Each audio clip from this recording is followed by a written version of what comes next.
Croeso sianel Blaid Llwyd.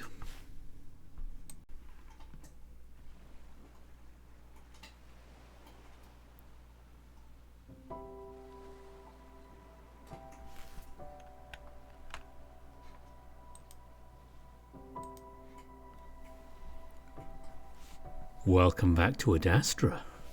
Yes, we get to go back to everyone's favourite moon.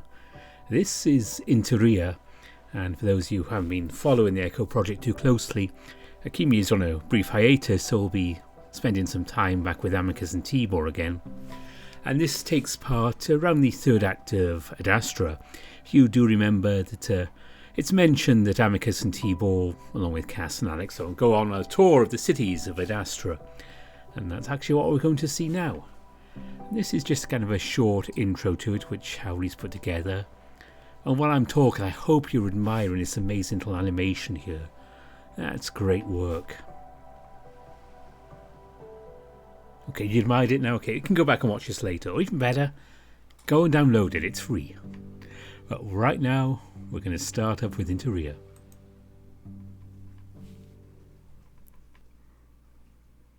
So, that's the plan then. The dragon floats the single isolated point in the vast universe. You know that whenever I speak, it is with the utmost respect. Don't you know all? If that was sarcasm, you would know, so why ask? I was trained to speak with unfamiliar beings whose existences escape my comprehension. You do not need to accommodate me. There's a pause. Actually, why are you distracting me like this?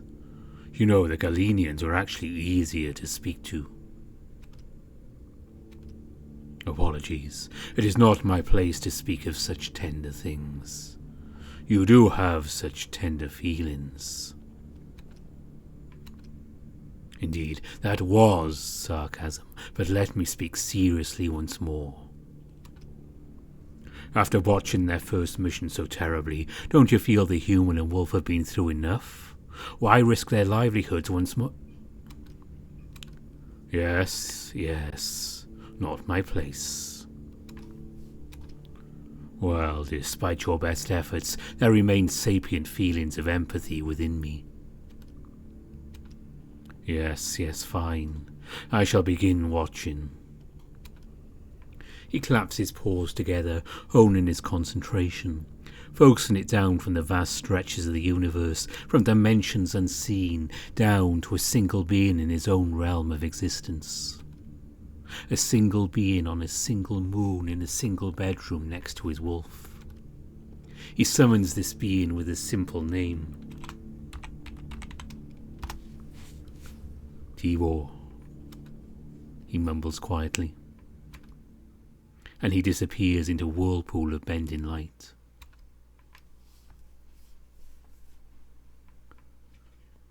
I feel myself coming to, in that moment where you realise that you're waking up. The way I felt in this moment has changed drastically over the course of my stay here. Just months ago, it was usually the worst part of the day. Having to remember what had happened and all the obstacles that were ahead of me. Most of that stress ended with the fight at the amphitheatre. Now, that feeling of dread has evolved into, well, another kind of dread. The day I'll have to say goodbye is drawing nearer. Still, along with that feeling comes one of love and relief. Because I know what I'll see when I open my eyes. Sure enough, the Emperor of Adastra is splayed out before me, leaving himself exposed in a way he never would while awake. Well, at least when it isn't just the two of us. The warmer months on Adastra have arrived, about the same as it was when I first landed on the moon. Because of that, the bedding is especially light, and our only blanket is pulled down to a point that almost makes him look like a tastefully covered-up model. He doesn't really need a blanket. In fact, he hardly ever used them before he met me. Now he does it for my benefit, starting the night with his body in the blanket wrapped around my furless body. and usually by the end of the night we both become so hot we end up splayed out, the blanket wadded off to the side. I like the position of it now though. It's like he can feel my eyes on him though. He shifts, then yawns hugely. I stare into that gaping maw for a moment, for some reason tempted to poke my hand inside. It's something I would sometimes do when he was yawning particularly hard, something that was always sure to annoy him. It's probably less of a good idea to do it while he's still mostly asleep. There's enough power behind those jaws to easily sever any body part I have. He has to consciously restrain himself at handling me even casually, so better leave the teasing for when he's fully conscious. I smirk at the slight whine at the end of his yawn, kind of like I've heard dogs do back on Earth. He wasn't aware of me earlier. The soft exhale of air from my stifled laugh gives me away. That piercing blue eye is on me in an instant. I'm a little startled by how quickly he honed in on me. Amicus isn't always in the best of moods when he wakes up, especially these days. I clear my throat. Good morning, Amicus. He doesn't say anything, just eyeing me suspiciously. What? May you find something amusing? Amicus is using his emperor voice on me, a serious tone that I reluctantly have to admit suits him well. But I know the playful, outgoing man beneath that regal exterior, so it doesn't really work on me. I don't think amusing is the right word, my emperor. I glide my hand over the fur on his chest, feeling the swell of muscle before dipping into the valley between his pecs. His little act falters. Slowly he lays back and I feel him relax even more than he already was. I feel his abs lose all tension as I rub the hand through his belly fur, rubbing it in a circle and mussing it up a bit. This day I find myself marvelling over his body. His massive size compared to my own is awe-inspiring enough. But also to feel how softly he can become, despite the latent power I know sits behind the relaxed padded muscle. Something I got to feel regularly at night now, my hands clasping his sides while his chin is against the top of my head. I work to control my thoughts, knowing that Amicus doesn't have time for distractions like that in the morning. Slowly I pull my hand back slightly, sighing. Of course he notices. What's the matter? Nothing. Amicus rumbles deep in his chest the way the wolves somehow are able to do. Then he turns heavily onto his side, purposefully keeping his paws up so he stays exposed, encouraging me to keep rubbing. And also probably just enjoying showing off what he knows I really like. You're the one that always brings up our communication, as you put it. He breathes in deeply, his chest swelling out and his stomach sucking in a bit, showing off his figure. So communicate with me, Tibor. I know you need to go to work, but I like being with you here, that's all. Still my hand reaches out, smoothing over his side, down his ribcage before resting on his side, and I feel the skin and muscle beneath twitch slightly. That's almost convincing. If you don't tell me the full truth, I will pin you and smother you while nibbling your ear, until even the Pharaoh hears you across the palace. You'd like that to happen, wouldn't you?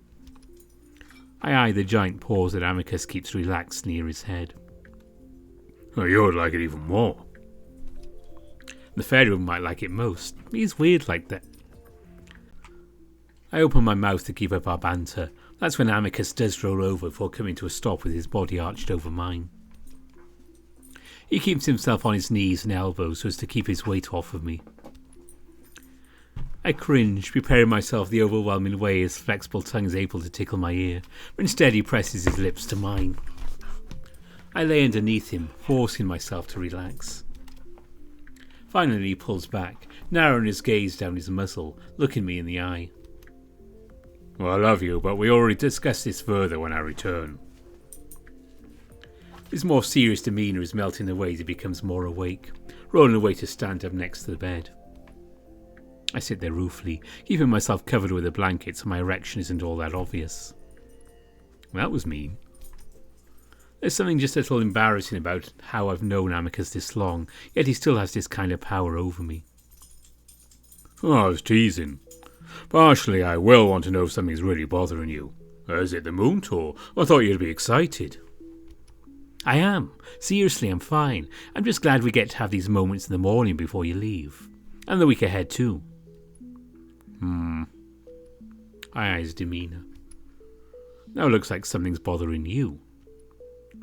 Oh, it's strange with you. You tell me something, yet half the time it feels like you're telling me the opposite. It's like... He pauses. I narrow my eyes, knowing what's coming. You're a bit of a female. I keep my expression stone cold, knowing he's just trying to coax me into talking more.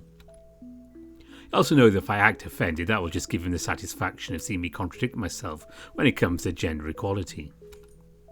You're late. Yes. Just joking.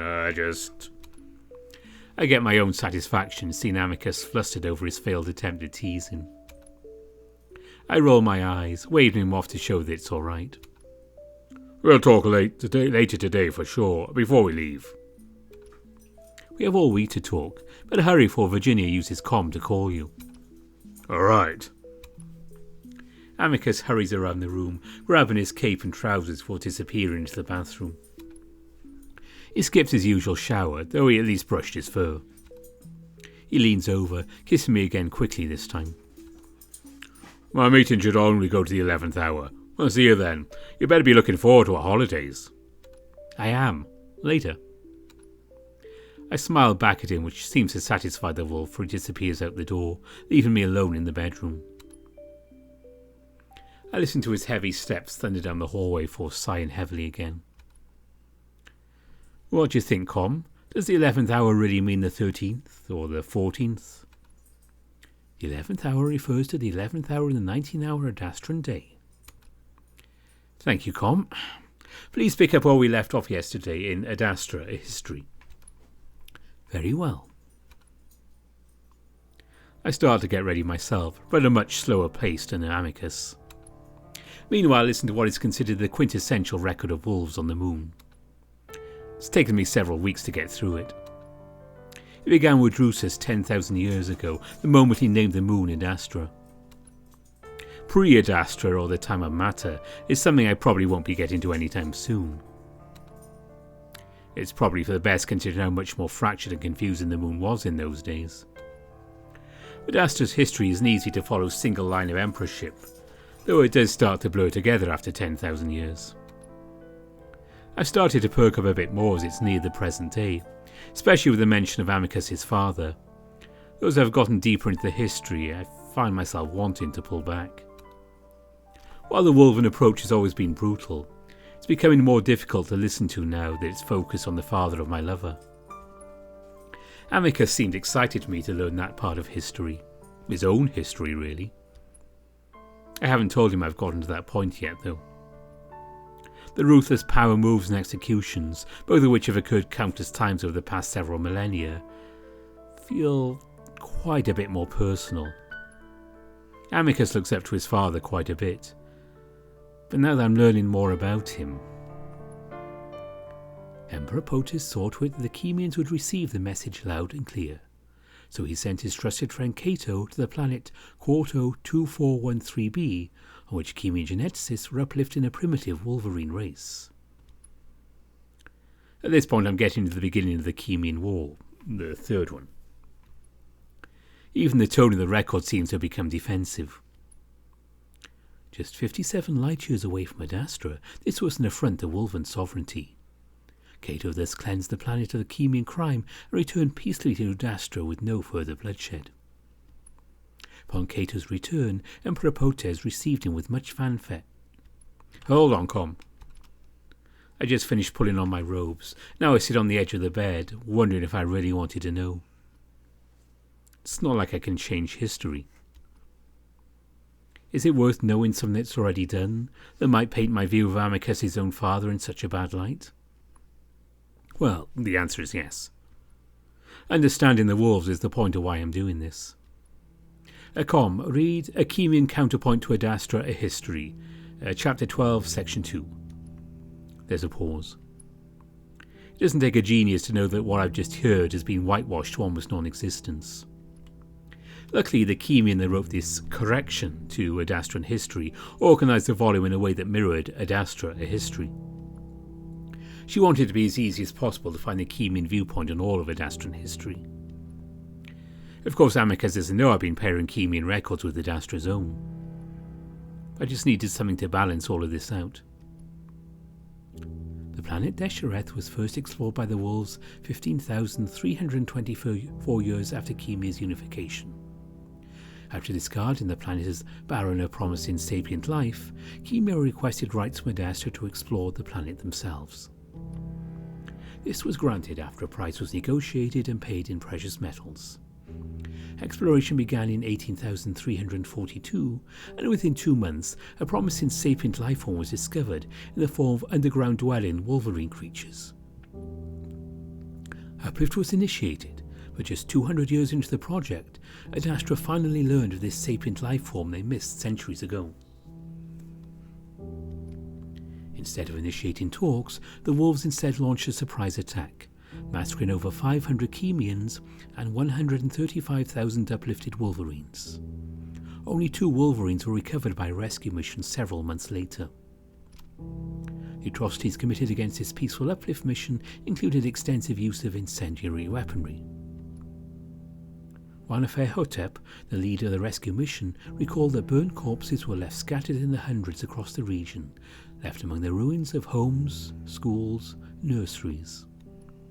Come, that's enough for today. Yes, Tibor. I rubbed my eyes with my hands, already feeling tired. I could just tell myself this is someone else's problem, a sin the wolves have to answer to themselves. But Big Sam with Amicus, a part of this civilization, and he seems so stubborn about only having pride in his culture. Well, I need to address this somehow at some point.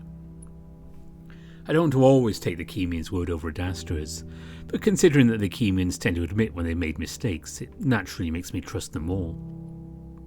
I decide to continue my lessons when I get back from the tour. I feel like I can't really stomach much more wolven atrocities at this moment. I'd rather have breakfast. I'm alone in the corridors as usual.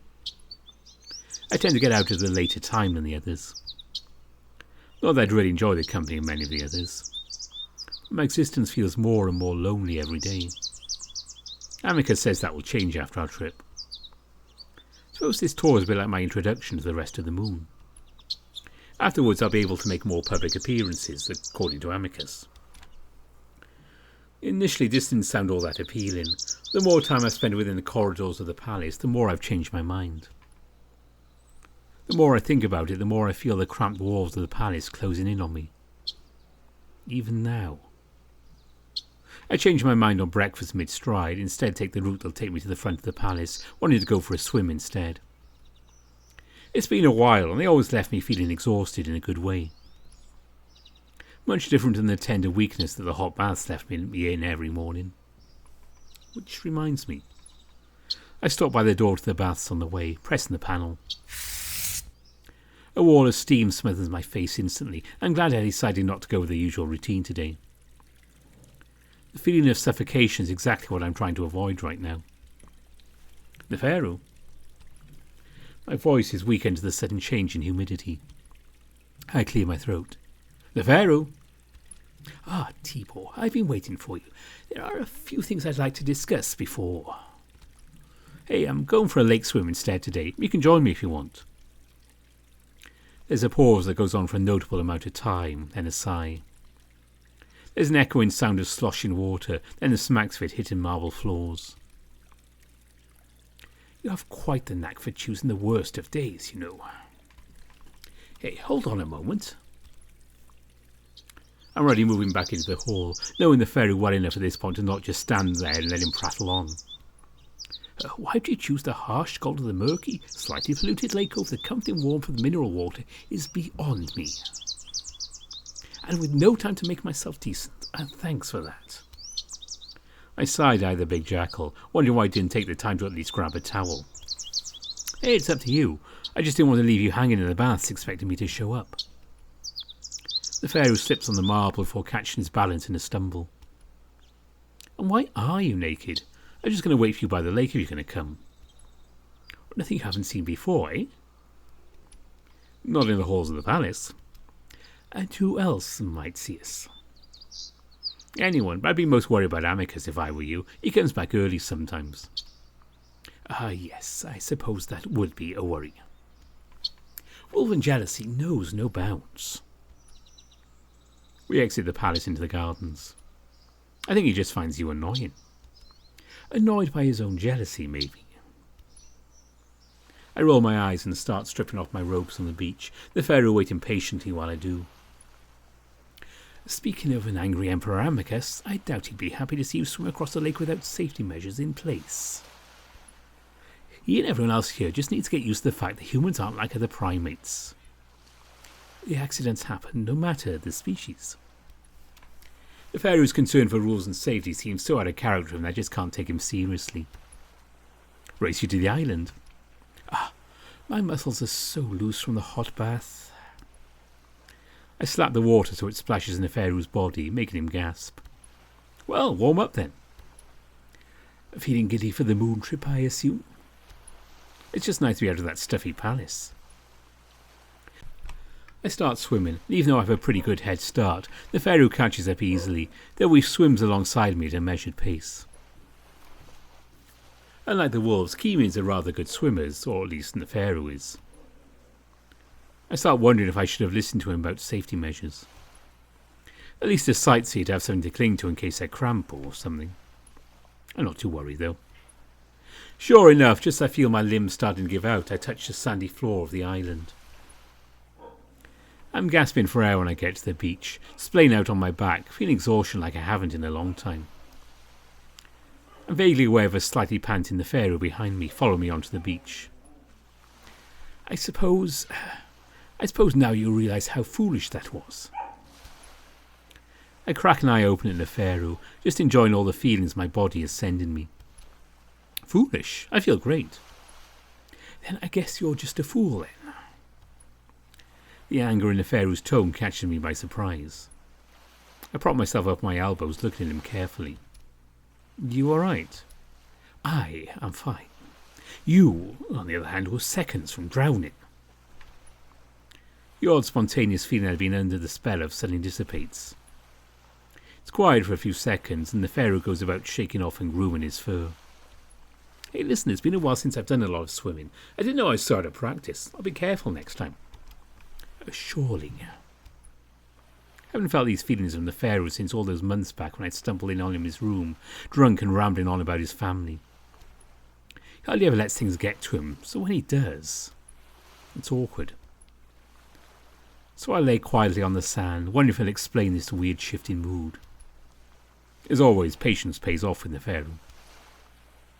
Imagine if... The pharaoh begins, squatting next to me in a way that manages to be graceful, especially compared to me splayed out and covered in sand. After everything you and your wolf have been through, you just so happened to drown in the lake because you were careless. I think about that and about how that would bring this grand, complex plan to a screeching halt for the parents. It makes me laugh. The pharaoh narrows his eyes at me. Sorry, it's just... You're right, that would be ridiculous. And considering your brush with death not so long ago, I would think you'd cherish life just a bit more. This is all starting to feel a bit much. All right, the pharaoh, I'm sorry. You should probably apologise to Amicus and not me. I'm starting to think this is more of a personal issue on the pharaoh's part, for whatever reason. I just want to move on. What was it you wanted to talk to me about? The pharaoh flicks his ears, but seems to let go of his weird little issue for now.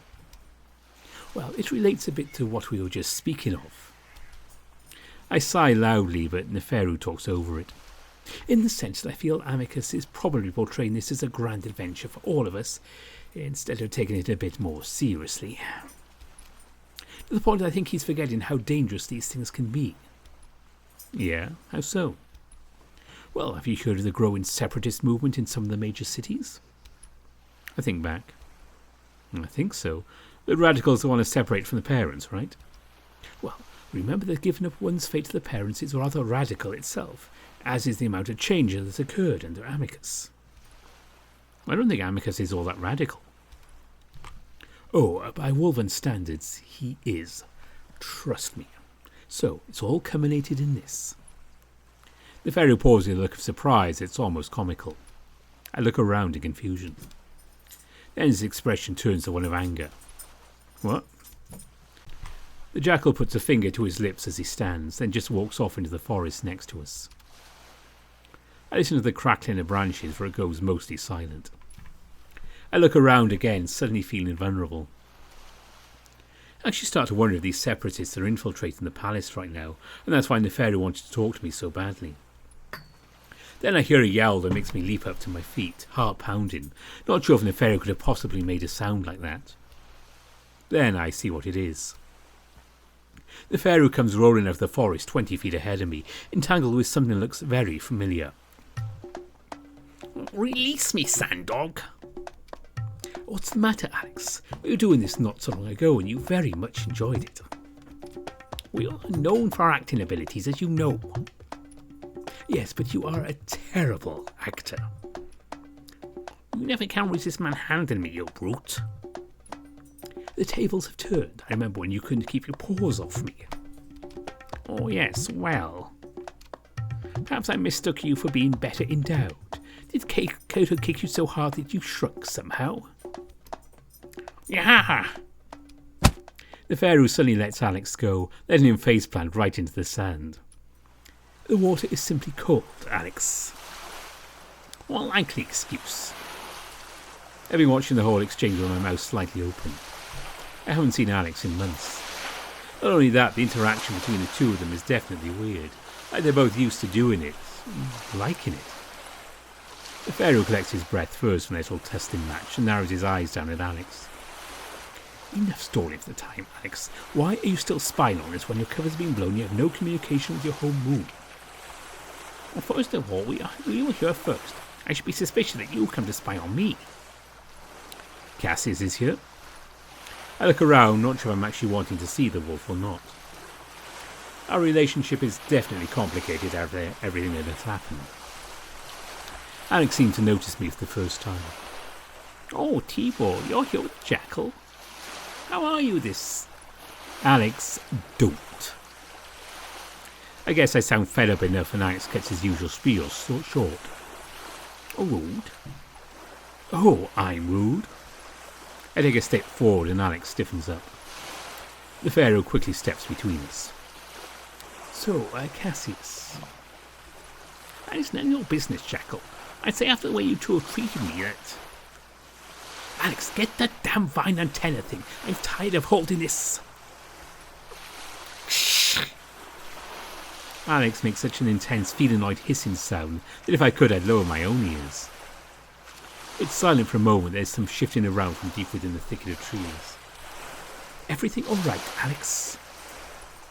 Cassius's tone of concern quickly transitions to one of his usual irritation. Because if I end up fracturing something over this, you'd best hope cat medicine is as truly advanced as they'd say. Cassius, we've got visitors. From Amorpha. Did it work? Oh my fucking Galen, get out here! A few more indignant yelps from Cassius later, and the white wolf appears, stumbling out next to Alex and the Pharaoh. Don't snap at me. It'll diminish my standing every time you do it. He focuses in on us, barely reacting. Oh, it's you two. Hello, Tibor. Looks the Pharaoh up and down. I see that the Jackal wishes to make us all uncomfortable with his unsightly privates. Congratulations, Jackal, your ploy has worked. What were the two of you just talking about? Just now, I am simply tired of Alex screeching at me like I am his pet. Especially as we are about to depart on this very public tour. I shake my head. I haven't forgotten these two assholes are coming with us. The possible espionage takes precedence. Hold on a second. Are you building an Amorvan communicator device?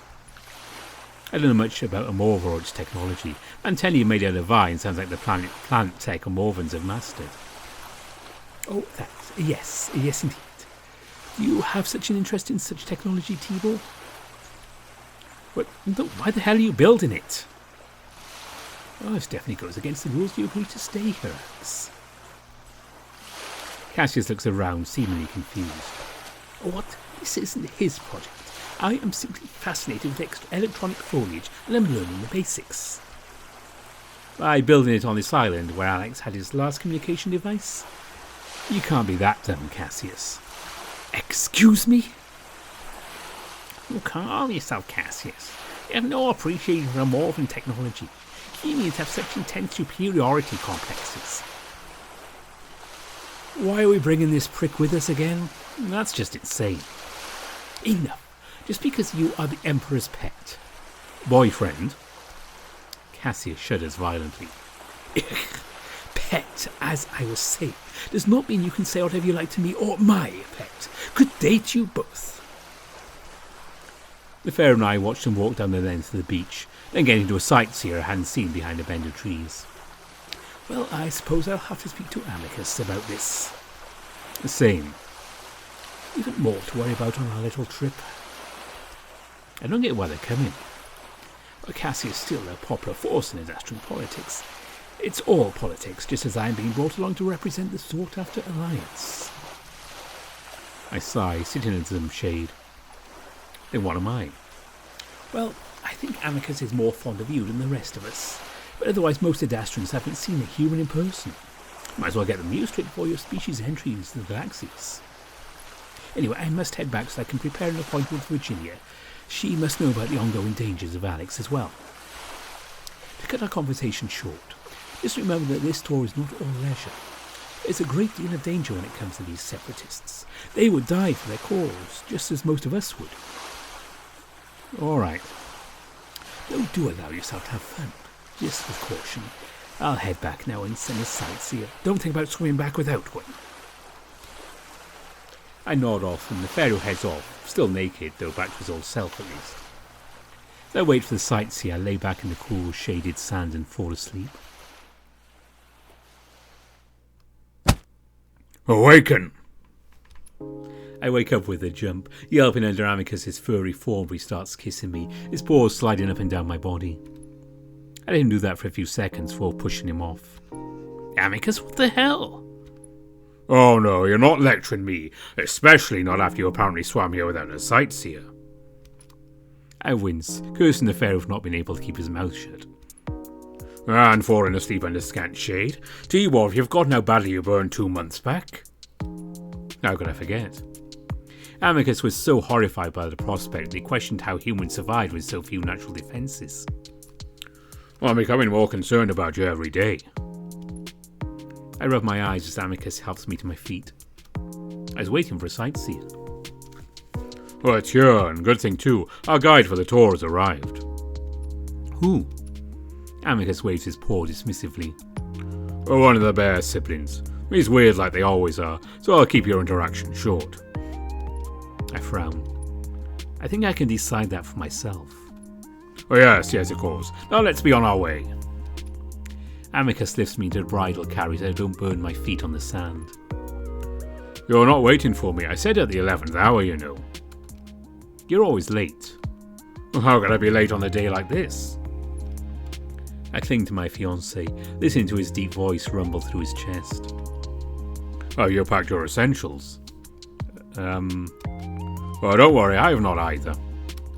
Let's prepare for our journey together, Tibor. I hope you're excited, as I have much planned for just the two of us.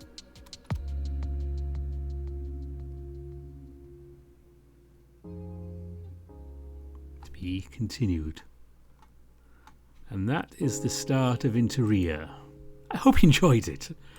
There we go. So this was just an unplanned video. I saw how he released this when I got home from work. I thought, let's fit this in here.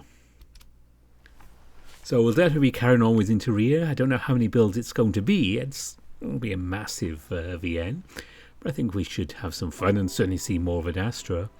And don't worry, those of you who are waiting for Far Beyond the World, we're still on schedule to get it out on this weekend, or at least part 1 will be out. If you haven't seen my various tweets and Patreon comments and so on. Yes, this is a super long update that Kale's done, so 2 parts. And so we'll go back to Interea at some point. I'm not sure when the schedule is for this. And also, with regard to Howdy's work, Arches is coming up. I don't know when, but I am definitely looking forward to recording that one. It's not quite as light as Adastra, let's put it that way, but it's promises to be really interesting. If you liked Echo, you'll love Arches. Okay, enough of me waffling on. Until next time, thanks for watching. Thanks Howdy for doing this, and Haps, and Mo for doing the music. Great work, everyone. Bye for now.